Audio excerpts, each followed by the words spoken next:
Have you ever asked yourself why, even though you have everything you need to practice, you still hesitate? Why is it that we, having received the rare gift of a human life, with access to teachings and time to reflect, still procrastinate or even abandon the path altogether? Welcome back to the channel. I honored you've joined us today. In this video, we are going to explore one of the most perplexing human contradictions. Why do we turn away from the very path that can liberate us, even after all the conditions are perfectly in place? There's something deeply mysterious about human nature. We long for freedom, peace, and clarity. And yet, when the door opens and the opportunity arises, we stand at the threshold unsure, immobilized by our own doubt, fear, or distraction. Today, we will walk together into this psychological maze and emerge with insights that not only explain our tendencies but can help us transcend them. To begin, let's recognize a fundamental truth: being born as a human is rare. Even rarer is being born into circumstances where you are not starving, not in constant danger, and not so distracted by survival that you cannot contemplate your life. Rarest of all is encountering the Dharma, having the intellectual capacity to understand it, and living in an age where teachings are available, not just in temples, but on screens, in books, in your pocket. This combination of blessings is what the masters call that precious human rebirth, and yet, so many of us treat it casually, as if it's just another random phase in an endless stream of existences. We don't feel the urgency. We think there will be time later. But what if there isn't?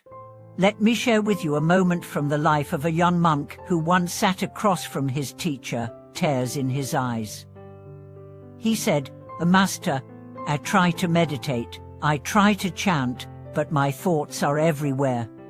I feel like I'm failing every day."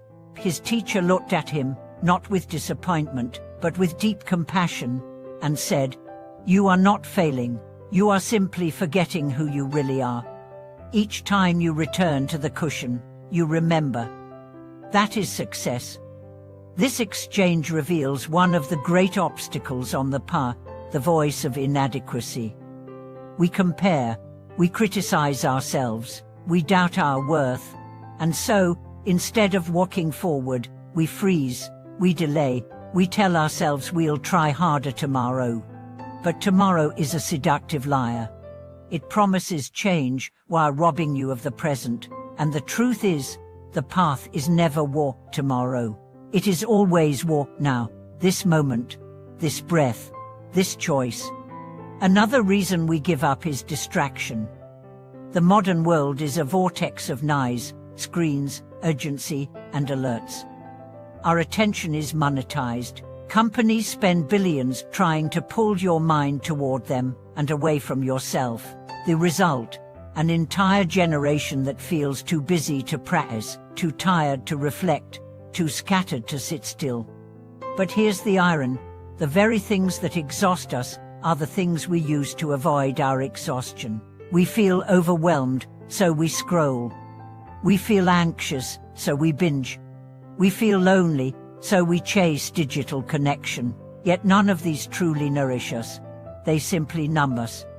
There was once a software engineer I met during a retreat. He said, "I meditate not because I want to become enlightened, but because it's the only time in the day I remember I'm alive." That one sentence speaks volumes. Our practice doesn't have to be perfect, it just has to be real. It just has to reconnect us to our aliveness. Another powerful obstacle is pain, emotional, psychological, or physical. Many people abandon the path not because they lack faith, but because they are hurting. They feel betrayed by life, their losses have piled up, their trauma haunts them, and so the idea of spiritual growth feels like one more mountain they can't climb. To those people, I want to say this: your pain is not your enemy, it is your invitation. The Buddha did not promise that life would be painless, he promised that suffering has a cause, and therefore, an end. If you are in pain, Your practice is not to escape it. Your practice is to bring awareness to it, to hold it like a crying child, to see through its layers, until you touch the silent center of your being. One woman I knew had lost her son in a tragic accident. For years she could not chant, could not step into a temple. She felt abandoned by everything sacred. But one day, she walked into a Dharma center and sat silently through an entire teaching. She cried the entire time. But at the end, she said, "This is the first time I felt like I was not alone in my suffering." That was the beginning of her return. Sometimes, we think our spiritual path has to be radiant and serene, but the path includes the dark forest, the heartbreak, the confusion, the nights you don't believe, the mornings you don't want to wake up, and yet, still, you come back to the cushion. Still, you open the book. Still, you whisper a prayer. That is heroism.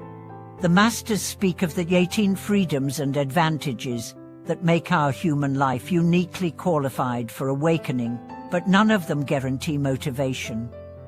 That has to come from within. It is not given. It is chosen, daily, deliberately, through small acts of discipline. And yet, discipline is a word that scares people. It feels like punishment, but true discipline is not about restriction. It is about devotion. When you love something, you care for it. You show up for it. You protect it. Practice is not punishment. It is a love letter to your own awakening. You don't need to wait until your life is peaceful. Start in the chaos. That's where the real work happens. The lotus doesn't bloom in clean water. It rises from mud. I want to leave you with this metaphor. Imagine you're climbing a mountain. Halfway up, you're tired. The view looks the same. You doubt whether the summit even exists. But someone descending passes you and says, "I just came from the top. It's real. Keep going." That someone is the Buddha.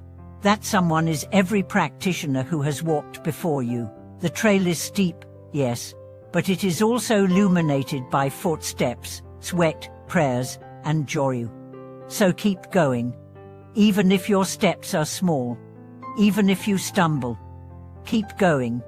Because the reward is not just in reaching the top, it's in discovering who you become on the way.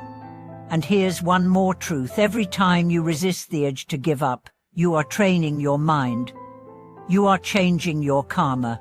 You are planting seeds, not just for this life, but for lives to come.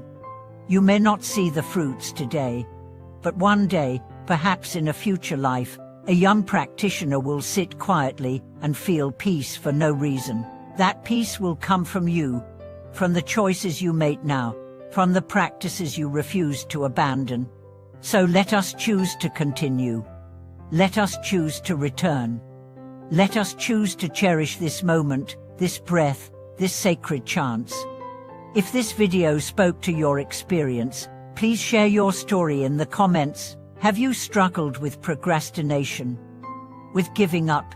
What brought you back?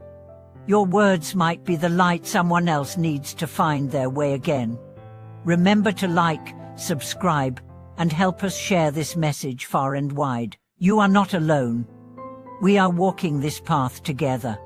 Thank you for watching this video. See you in the next one.